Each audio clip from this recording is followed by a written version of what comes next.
car arrived outside the dungeon with the surveillance team, including Woo Jin-chul in it. He was trying to figure out why Jinwoo had been applying as a miner in the Hunter Guild for 2 days consecutively. In his eyes, Jinwoo was certainly an S rank, which meant too much surveillance. The foreman had a problem with their attendance, and Jin-chul said they were searching for Jinwoo. A miner who met Jinwoo said, and I quote, "He is the devil."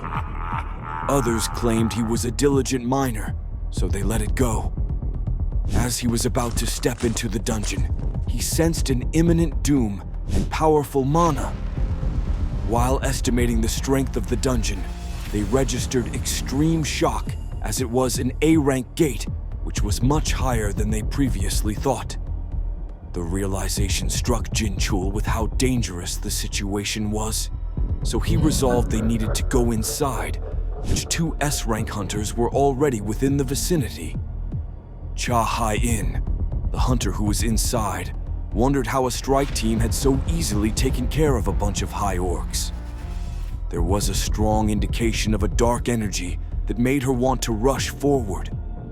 It was clear to her that if this energy emanated from the boss, the strike team would not live to tell the tale. While Kalgargan and his legion of high orcs stood before him, Jinwoo was summoning his shadow army in the boss's chamber. Kalgargan undesired Jinwoo's smaller forces, but Jinwoo made it clear he would regret underestimating them.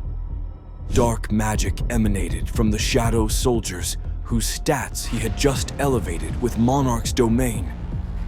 2 mage hunters struggled to believe a human could possess such dark magic.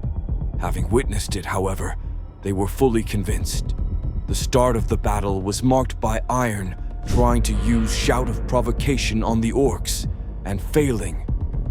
Without their attention, Iron resorted to smashing them with his axe. Igris pulled off a series of rapid slashes, whose effect left several orcs dead in an instant. High orcs kept attacking, and Jinwoo was busy deftly countering the strokes while twisting out of their way. The mage hunters were left speechless, comparing his adeptness to that of the guild's second in command. Jinwoo's shadows proved to be as useful as always, but he knew better than to take the rest of his soldiers lightly.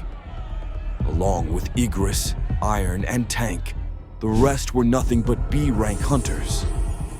That fact, however, made defeating the orcs, who outnumbered them by 3, infinitely more difficult.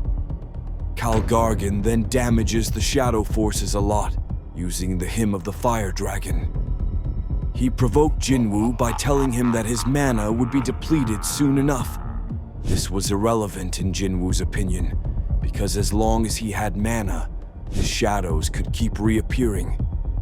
Jinwoo was hyped when Kalgargan blocked his attack using the Hymn of Protection, and then unleashed an immense fire blast after using the Hymn of Blazing Fire. At that moment, Jinwoo accepted that Kalgargan was stronger than both Vulcan and Metus. Not only did he have powerful spells, but he also had great magic defenses. Even though he previously faced numerous challenges, this was a unique one because he could use mana potions without any restrictions. He wanted to end the fight, so he opened a vial and shouted, "Arise!" which caused Kalgargan's reading to suck the life out of him.